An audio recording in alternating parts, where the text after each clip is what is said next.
Since the United States and Cuba began the process of reestablishing diplomatic relations last year, the island nation has been emphatic about it being removed from the U.S.'s list of state sponsors of terrorism. On Tuesday, U.S. President Barack Obama conceded to the Cubans' demand by sending to Congress his intention to remove Cuba from the infamous list. In an official document, Obama highlighted the fact that Cuba has not provided support for terrorism in the past 6 months and that the Cuban government has pledged to not support terrorism in the future. The measure is important, not only because it will push forward bilateral relations, but because it will also allow Cuba to access important financial resources that are otherwise blocked due to the classification. There are two implications. One is a political legitimacy. The other one is financial. They have less financial difficulties to find credit and to find loans in the international financial market and also in the U.S. market. For its part, the Cuban government, led by President Raul Castro, acknowledged this major development in relations, stating that the Cuban government recognizes the just decision taken by the President of the United States in eliminating Cuba from a list which it never should have been on. Our country has been the victim of hundreds of acts of terrorism which have cost the lives of 3,478 people. One of these attacks includes the bombing of Cuban Flight 455, which killed 73 people in 1976. The mastermind behind the terrorist act, Posada Carriles, continues to live free in the United States. Meanwhile, the response from the conservative sectors of U.S. society to Obama's decision has not been slow in coming. Right-wing Florida Senator Marco Rubio, who recently announced his intention to run for president, called the Obama decision a mistake and attempted to use the case of former Black Panther Assata Shakur, currently residing in Cuba, as justification of keeping the island on the terrorism list. Cuba is a state sponsor of terrorism. They harbor fugitives of American justice, including someone who killed a police officer in New Jersey over 30 years ago. It's also the country that's helping North Korea evade weapons sanctions by the United Nations. They should have remained on the list of state sponsors of terrorism, and I think sends a chilling message to our enemies abroad that this White House is no longer serious about calling terrorism by its proper name.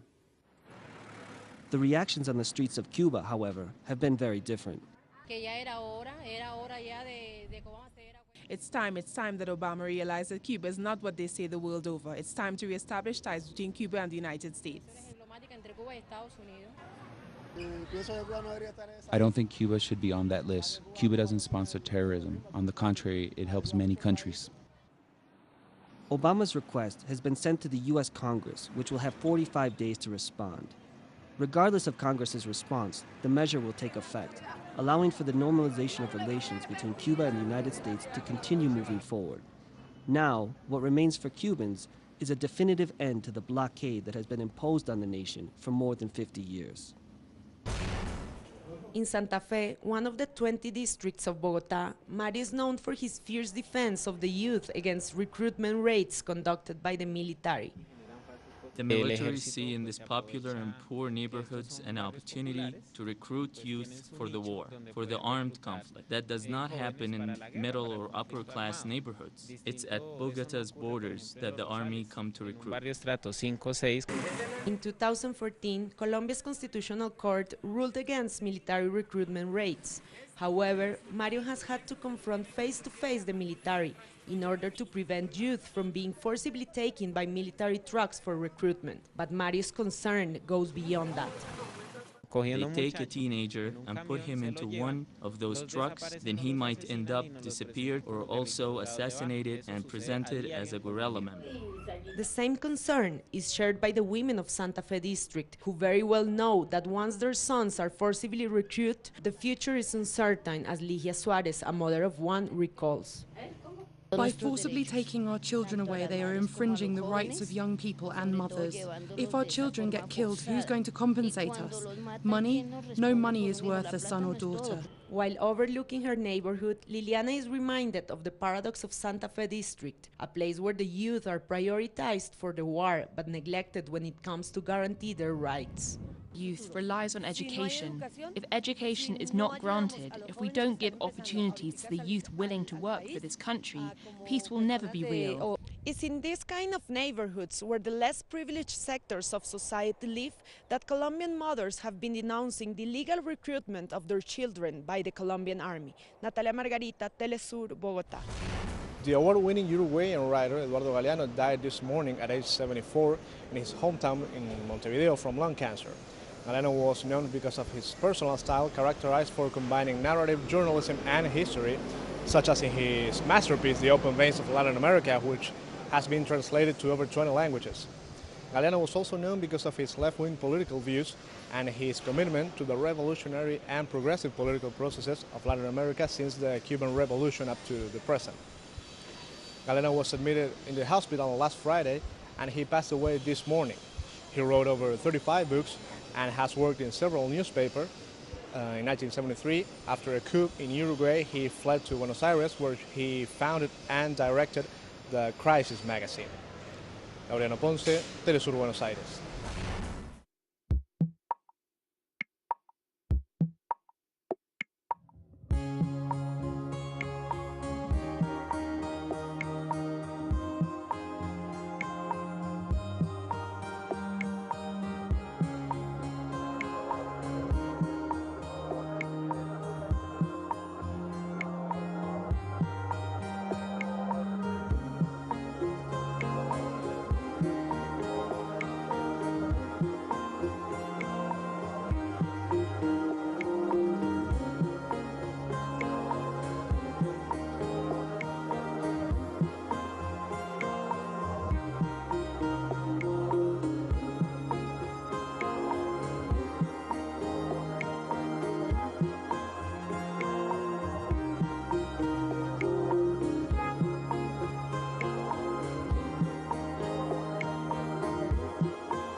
Venezuelan President Hugo Chavez issued 49 decrees intended to move Venezuela away from its neoliberal policies.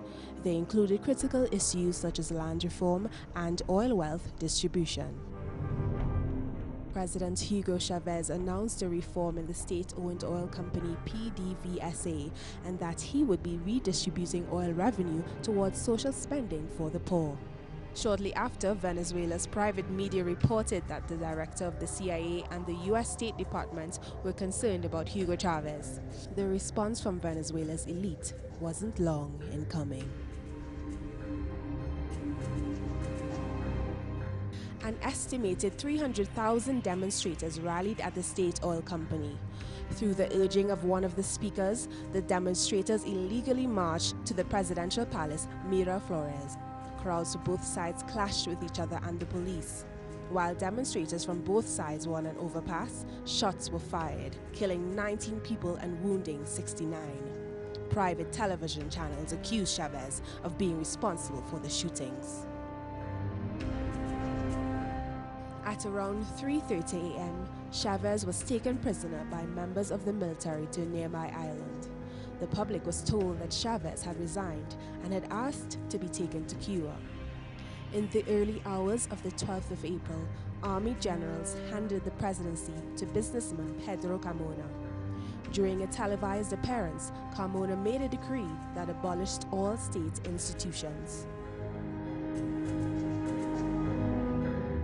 Once word had spread that Chavez did not resign, people from the local barrios marched in their numbers to the presidential palace, demanding the return of President Chavez.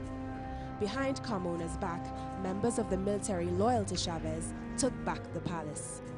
Carmona and many others involved in the coup managed to escape. At around 4 a.m., President Chavez returned to Miraflores, greeted by some 40,000 supporters.